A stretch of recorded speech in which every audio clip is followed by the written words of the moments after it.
BJP বন্দে মাতরম গাইতে হবে বলে চিৎকার চেঁচামেচি করছিল। আমি পার্লামেন্টে যখন মেম্বার ছিলাম, সোমনাথ চ্যাটার্জি স্পিকার ছিলেন, তোমরা পার্লামেন্টের রেকর্ডে গেলেও দেখতে পাবে, আমি উঠে দাঁড়িয়ে বলেছিলাম বিজয় মালহোত্রা যখন বিজেপির বিরোধী দলের নেতা লোকসভায়, যে চ্যালেঞ্জ করছি, তখন 78 না 80 জন ওদের মেম্বার ছিল, যদি একজনও মেম্বার উঠে বন্দে মাতরমের যে অংশটা জাতীয় গীত হিসেবে আছে, ন্যাশনাল সং, সেটা যদি গেয়ে শুনিয়ে দেয়, আমি এখানেই পদত্যাগ করবো, স্পিকারকে বলি।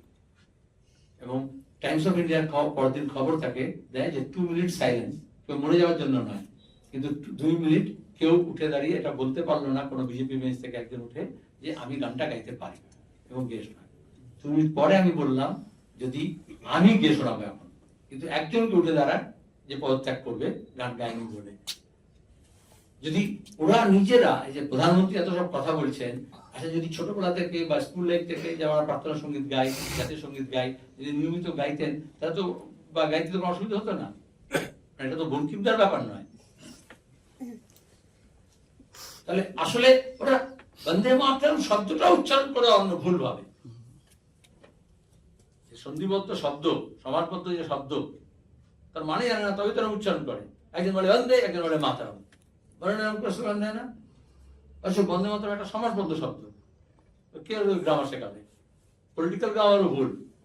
ওটা আমাদের জাতীয় সঙ্গীত নয়, ওটা আমাদের জাতীয় গীত। কনস্টিটিউশন অনুযায়ী একটা হচ্ছে ন্যাশনাল অ্যানথেম, যেটা হচ্ছে জাতীয় সঙ্গীত, যেটা রবীন্দ্রনাথ লিখেছেন, জনগণ মন, আর একটা হচ্ছে জাতীয় গীত, যেটা হচ্ছে ন্যাশনাল সং। সেটা হচ্ছে কেন সংবিধান প্রণেতারা আমাদের থেকে অনেক বুদ্ধিমান ছিলেন, নানান কারণে তারা, কিন্তু আমাদের গর্ব বাঙালি হিসেবে এই দুটোই এই বাংলা ভাষায় তৎসম শব্দ দিয়ে কিন্তু এই বাঙালি 2 কবি লিখেছেন। এখন দাঁড়িয়ে ওরা যেমন রবীন্দ্রনাথ নজরুলের মধ্যে দ্বন্দ্ব লাগাতে চায়, সেটা বঙ্কিম এবং রবীন্দ্রনাথের মধ্যেও দ্বন্দ্ব লাগাতে চায়। এখন দাঁড়িয়ে এটা নিয়ে অনেক লেখালেখি আছে।